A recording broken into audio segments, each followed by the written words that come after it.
السلام علیکم دوستو، میرا نام ہے کیس اور آپ دیکھ رہے ہیں اسلامک ریولیوشن۔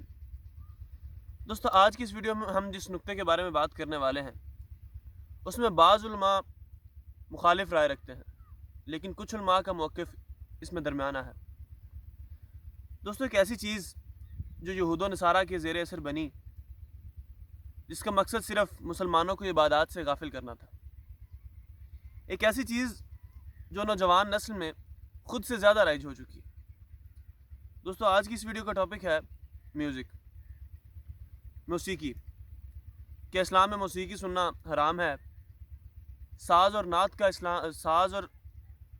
ترنم کا اسلام میں کیا مقام ہے، ساز کے ساتھ قرآن پڑھنا اور ترنم کے ساتھ نعت پڑھنا اسلام میں کیسا۔ انہی سارے سوالوں کے جواب بنا تاخیر کے انجینئر محمد علی مرزا کی زبانی سنتے ہیں۔ دوستو اگر آپ ہماری ویڈیو بنا سکپ کیے آخر تک دیکھیں گے تو امید ہے کہ آپ کو ایسی باتیں پتہ چلیں گی جو پہلے آپ کے علم میں نہیں تھی۔ تو بنا کسی تاخیر کے ویڈیو کی طرف چلتے ہیں۔ کیا میوزک انسٹرومنٹ میں یعنی گٹار بجانا، خریدنا، بیچنا جائز ہے؟ دیکھیں اس کے حوالے سے میری پچھلے دنوں بھی ویڈیو ریکارڈ ہوئی ہے۔ امت میں اکثریت تو اس چیز کو غلط سمجھتی ہے، انسٹرومنٹس کو، سارے انسٹرومنٹس کو نہیں۔ جس طرح دف بجانا ہے وہ بخاری مسلم میں ثابت ہے۔ ایون تصفیق، یہ تالی مارنا، اگرچہ وہ بخاری مسلم میں ہے کہ اگر امام بھول جائے تو عورتیں یوں اس کو غلطی پر مطلع کریں گی اور مرد سبحان اللہ کہہ کے۔ میں نے اس کو دلیل کے طور پہ پیش کیا کہ اگر یہ تالی مارنا حرام ہوتا تو نبی اسلام عورتوں کو یہ بھی نہ کرنے دیتے نماز کی حالت میں، بلکہ کہتے کہ عورتیں کھانس لیں اس طرح کر کے امام کو مطلع کر لیں۔ تو چونکہ عورت کی آواز کا پردہ لہٰذا نبی اسلام نے کہا کہ مرد سبحان اللہ کہیں گے امام کی غلطی پر اسے مطلع کرنے کے لیے، اور عورتیں تصفیق کریں گی، ہاتھ پہ ہاتھ ماریں گی۔ ٹھیک ہے، اب رہ گئی ایک حدیث جو زیادہ پیش کی جاتی ہے ابو داؤد کے حوالے سے، اس میں بھی علماء کی دو رائے ہیں۔ جو نبی اسلام کہیں سے گزر رہے تھے، ڈھول کی آواز آ رہی تھی، آپ نے مبارک انگلیاں اپنے کانوں میں داخل کی، عبداللہ بن عمر ساتھ تھے، آپ ان سے پوچھتے رہے کہ آواز آ رہی ہے نہیں آ رہی، جب آواز آنا بند ہوگی تو آپ نے انگلیاں باہر نکال لی۔ اس میں دوسرے علماء کہتے ہیں کہ نبی اسلام نے خود تو انگلیاں ڈالی ہیں، عبداللہ بن عمر کو نہیں کہا کہ ڈالو، اور یہی کام عبداللہ بن عمر نے بھی اپنے ایک ساتھی کے ساتھ کیا، اور انہوں نے اس وقت یہ حدیث بیان کی، لیکن انہوں نے اس کو بھی نہیں کہا کہ تم ایسا کرو۔ تو اس کی وہ تعبیر کرتے ہیں کہ جو مذہبی پیشوا ہیں اب ان کا کام نہیں ہے کہ وہ اس طرح کی ایکٹیویٹیز میں حصہ لیں۔ مثلا اگر میں کسی کرکٹ میچ میں جا کے مہمان خصوصی کے طور پہ جا کے میچ دیکھوں تو میرے اس پلیٹ فارم کا تقاضا یہ نہیں ہے، اس کا یہ مطلب نہیں کہ میں اسے ناجائز سمجھتا ہوں گا، یا کسی جا کے میں غزل کی محفل میں جا کے بیٹھ جاؤں چاہے وہ مردوں میں ہی ہو رہی ہو۔ اب صحیح بخاری میں نبی اسلام نے خود فرمایا عائشہ گانے والی کیوں نہیں بھیجی شادی کے موقع کے اوپر، اور ترمذی میں ابن ماجہ میں حدیث ہے کہ حلال نکاح وہ ہے جس میں گانا ہو، اناؤنسمنٹ ہو، اور جس میں نہ ہو وہ حرام ہے۔ گانے سے بھی کسی کو اختلاف نہیں ہے، اختلاف میوزیکل انسٹرومنٹ میں اس میں بھی کچھ انسٹرومنٹ سے کچھ نہیں ہے۔ گنگنانا خود ترنم کے ساتھ، وہ تو پورے کا پورا قرآن گنگنایا جا رہا ہے۔ مشاری راشد جس طرز میں قرآن پڑھ رہے ہیں، ظاہر ہے وہ ایک ڈیوائن میوزک تو ہے، تبھی تو سننے کا مزہ آ رہا ہے۔ پھر قرآن کے اندر یہ اللہ تعالیٰ نے صفت رکھی ہے کہ اس میں ایسا وزن رکھ دیا ہے، اگرچہ وہ بالکل شاعرانہ نہیں ہے، آزاد نظم والا سٹائل ہے، لیکن بہرحال پھر بھی آپ کو پتا ہے ایک ڈیوائن میوزک، ملکوتی غنا اس کے اندر موجود ہے۔ الرحمن علم القرآن خلق الانسان علمہ البیان، سورہ فاتحہ میں بھی ہے۔ پھر بخاری میں حدیث ہے جو ترنم کے ساتھ قرآن نہ پڑھے وہ ہم میں سے نہیں۔